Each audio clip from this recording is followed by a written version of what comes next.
বাংলাদেশের এই জুলাই গণ অভ্যুত্থানে যাত্রাবাড়ি যেমন প্রতিরোধের দিক থেকে মানুষের অনুপ্রেরণা ছিল, মানুষকে সাহস এবং শক্তি জুগিয়েছিল, একইভাবে এই মিরপুরের গোল চত্বর যাত্রাবাড়ির মতোই সারা বাংলাদেশের মানুষকে উৎসাহিত করেছিল, উদ্বুদ্ধ করেছিল ফ্যাসিবাদের পতন ঘটাতে, রাজপথে নামতে। উত্তরা, মিরপুরের আপনার রামপুরা, বাড্ডা, এই 4টি জোনের আপনারা জানেন যে গণপ্রতিরোধ এটি সারা বাংলাদেশের মানুষকে সাহস এবং শক্তি জুগিয়েছিল। আমি পরিষ্কারভাবেই বলতে চাই এবং বলে যাব, যদি এদেশের সাধারণ মানুষ এই ফুটপাতের হকার থেকে শুরু করে বাসের ড্রাইভার, কন্ট্রাক্টর, সাধারণ শ্রমজীবী মানুষ, কর্মজীবী মানুষ যদি এই জুলাইয়ের আন্দোলনে গণপ্রতিরোধ করে তুলতে না পারত, গণপ্রতিরোধ করে না তুলত, শুধুমাত্র রাজনৈতিকভাবে কিংবা ছাত্রদের আন্দোলনের মধ্য দিয়ে এই ফ্যাসিবাদী অপশক্তির পতন ঘটানো সম্ভব হতো না। কাজেই আমাদেরকে সর্বাগ্রে এবং সর্বপ্রথম এই সাধারণ মানুষের অবদানের কথাই স্মরণ করতে হবে, তাদেরকে কৃতিত্ব দিতে হবে। এই গণ অভ্যুত্থানে, এই ফ্যাসিস্ট শক্তির পতনে কোনো রাজনৈতিক দলের কৃতিত্ব নেই, কোনো ছাত্র নেতাদের কৃতিত্ব নেই, আমাদের কৃতিত্ব নেই, কৃতিত্ব এই সাধারণ মানুষের। আমরা রাজনৈতিকভাবে গত 17 বছর এই ফ্যাসিবাদী শক্তির বিরুদ্ধে আন্দোলন সংগ্রাম করেছি, এটা ঠিক। এই আন্দোলন সংগ্রাম এই গণ অভ্যুত্থানের জমিন তৈরি করেছে, এই গণ অভ্যুত্থানের প্রেক্ষাপট তৈরি করেছে। কিন্তু যদি সাধারণ মানুষ আমাদের আন্দোলনের কাতারে সামিল না হতো, রাজপথে নেমে না আসতো, তাহলে এই গণ অভ্যুত্থান সফল হতো না।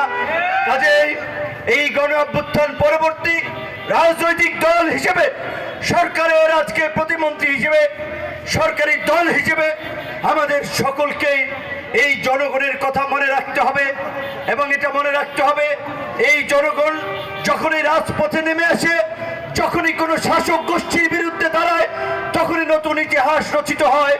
আজকে এই মিরপুরের এই গণ অধিকার পরিষদের সমাবেশ থেকে আমরা দোয়া করি সেই সমস্ত মানুষদের প্রতি, সেই সমস্ত বীরদের প্রতি যারা নিজের জীবনকে তুচ্ছ মনে করে, যারা শত ভয়, ভীতি, হুমকি ধামকি উপেক্ষা করে রাজপথে নেমে এসেছিল একটা নতুন বাংলাদেশ গড়ার জন্য, একটা নতুন স্বপ্নের বাস্তবায়ন করার জন্য, নাগরিক অধিকার প্রতিষ্ঠা করার জন্য, ফ্যাসিবাদ মুক্ত বাংলাদেশ বিনির্মাণ করার জন্য।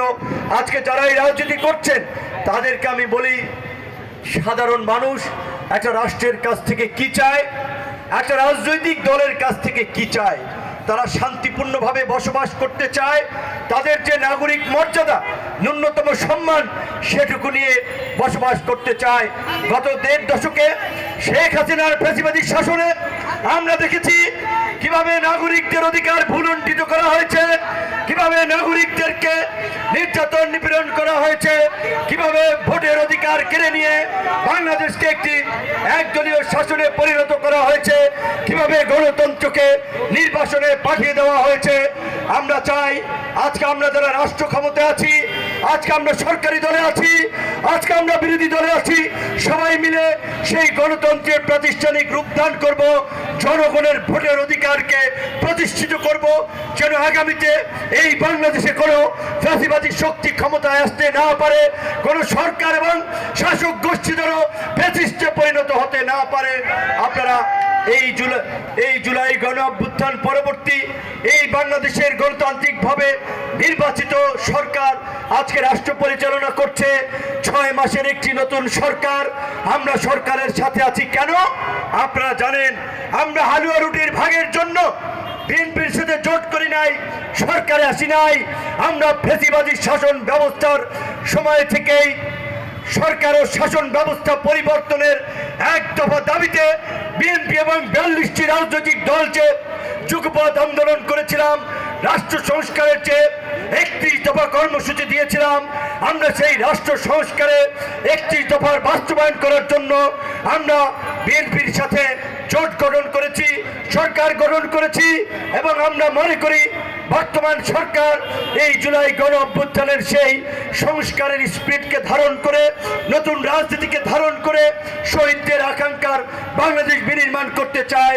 তাই আমরা সকলকে বলবো, শুধুমাত্র সরকারের প্রচেষ্টায় নতুন বাংলাদেশ হবে না, বাংলাদেশের পরিবর্তন হবে না। আজকে আমাদের এখানে শিক্ষিত সচেতন তরুণ প্রবীণ যারা আছেন, সোশ্যাল মিডিয়ার বদৌলতে সারা দুনিয়ার কোথায় কি ঘটছে আপনারা দেখতে পাচ্ছেন। বাংলাদেশের এই সংগ্রামী তরুণরা, যুবকরা আজকে দক্ষিণ এশিয়ার জন্য রোল মডেলে পরিণত হয়েছে। আজকে ওই নেপাল বাংলাদেশের পরেই দেখেছেন নেপালের ছাত্র জনতার গণ অভ্যুত্থান, এখন চলছে ভারতে জেনজি তথা এই তরুণদের বিক্ষোভ। ওই মোদির ভারতীয় উগ্র হিন্দুত্ববাদী শাসনের বিরুদ্ধে, সাম্প্রদায়িক শাসনের বিরুদ্ধে আজকে ভারতের তরুণরা, ভারতের ছাত্র যুবকরা আজকে প্রতিবাদ করছে। সুতরাং আজকে বাংলাদেশের এই তরুণরা শুধুমাত্র বাংলাদেশে পরিবর্তন করে নাই, বাংলাদেশের তরুণরা দক্ষিণ এশিয়া তথা গোটা পৃথিবীতে পরিবর্তনের জন্য আদর্শিক রোল মডেলে পরিণত হয়েছে।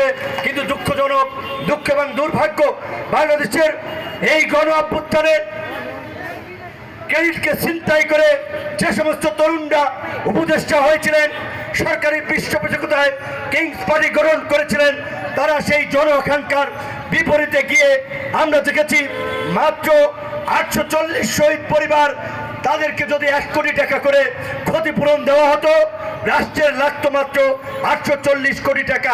840 কোটি টাকা রাষ্ট্রের লক্ষ কোটি টাকার বাজেটের কাছে 840 কোটি টাকা কিছুই নয়। কিন্তু আমরা দেখেছি সেই শহীদদের যথাযথ মূল্যায়ন হয় নাই। আমরা দেখেছি এই গণ অভ্যুত্থানের আহত তরুণ তথা আমাদের পঙ্গুত্ব বরণকারী ভাইরা যদি যথাসময় চিকিৎসা পেতেন, তাদের পঙ্গুত্ব বরণ করতে হতো না। এইখানেই মঞ্চ আছেন এই ছাত্র নেতা রাসেল, গণ অধিকার পরিষদের, তার পার্টি পাটকাঠির মতো শুকনো হয়ে গিয়েছে, নাকগুলো শুকিয়ে গিয়ে নষ্ট হয়ে গিয়েছে। কিন্তু যথাসময় যদি চিকিৎসা পেতেন, রাসেল এই অবস্থা হতো না। আমাদের এই পেছনে আছেন ছাত্র নেতা অলিউল্লাহ, যার হাত এখনো সোজা করতে পারেন না। গতকালকেও, আজকে সকালে মেডিকেল বোর্ড ছিল, কেঁদে কেঁদে বলেছেন, ভাই যদি আমার চিকিৎসায় কিছুটা উন্নতি হয়, আজকে মেডিকেল বোর্ড বসবে, যদি বাইরে যাওয়ার মতো অবস্থা থাকে আমার বিবেচনা করার জন্য বলবেন। আজকে এই তরুণদেরকে যদি যথাসময়ে সঠিক চিকিৎসা দেওয়া হতো, এই পরিণতি হতো না। এখানে একজন তরুণ চিল্লাইয়ে বলেছে, দুঃখ থেকে বলেছে, হাদি হত্যার বিচার চেয়ে। হাদি হয়তো শহীদ হয়ে গিয়েছেন, তাই আজকে আমাদের আবেগে পরিণত হয়েছেন। আমরা অবশ্যই হাদি হত্যার বিচার চাই। হাদি হত্যার প্রকৃত রহস্য উন্মোচন করতে হবে। একই সাথে আপনাদের মনে রাখতে হবে, আজকে এই গণ অভ্যুত্থান পরবর্তী সময়ে শেখ হাসিনা বিহীন ফ্যাসিবাদ মুক্ত বাংলাদেশে অনেকেই নেতা বনে গেছেন, জ্বালাময়ী বক্তব্য দিচ্ছেন, কিন্তু শেখ হাসিনার এই 5ই আগস্টের পূর্বে এদেরকে কিন্তু কোনো মিছিল মিটিংয়েও দেখা যায় না। কাজেই সত্যিকারের লড়াকু যোদ্ধাদেরকে আমাদেরকে চিনতে হবে। হঠাৎ করে উড়ে এসে জুড়ে বসে নেতা হয়ে গেলে সেটা জনগণের কল্যাণ হবে না, ভবিষ্যতের জন্য ভালো কিছু হবে না। আমি এই কথাই বলছি এই কারণে, আপনারা আমাকে চেনেন, আজকে প্রতিমন্ত্রী হয়েছি। আমি মনে করি আমার এই রাজনৈতিক আন্দোলন সংগ্রামে, আমার এই পথ চলায় প্রতিমন্ত্রী এইটা আমার জন্য নতুন কোনো বাড়তি কিছু পরিচয় যুক্ত করে নেই। কারণ এদেশের মানুষ গণতান্ত্রিক আন্দোলন সংগ্রামে আমি এবং আমার সহযোদ্ধাদের ত্যাগের কারণে, লড়াইয়ের কারণে এদেশের মানুষ প্রতিমন্ত্রী হওয়ার আগে থেকেই আমাকে চিনে, আমাদের সহযোদ্ধাদেরকে চেনে, এটি আমি বিশ্বাস করি, আমি জানি। আমি এই কথাই বলছি এই কারণে, অন্তর্বর্তী সরকারের সময় আপনারা দেখেছেন 29-এ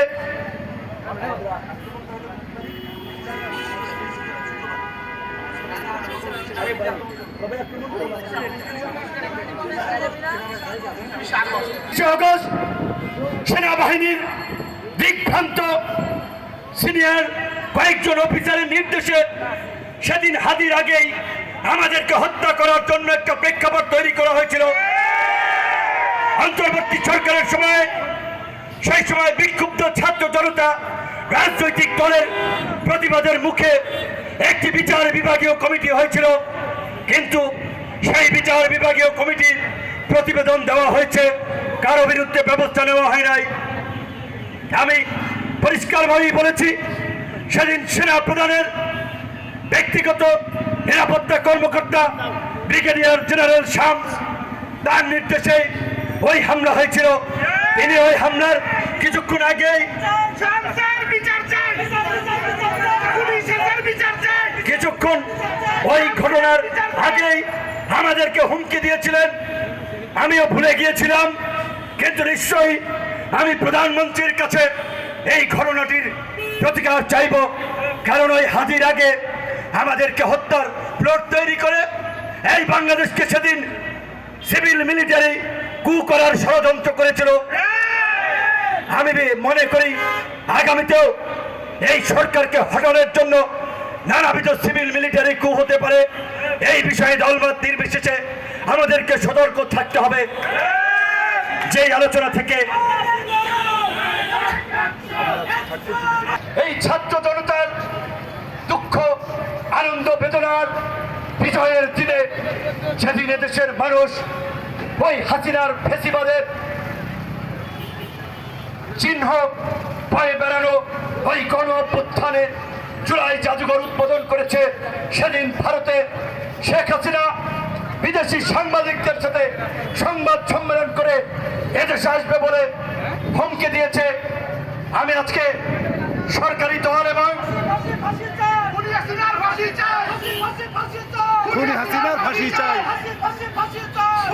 আমি আজকে সরকারি দল এবং বিরোধী দল সহ অন্যান্য রাজনৈতিক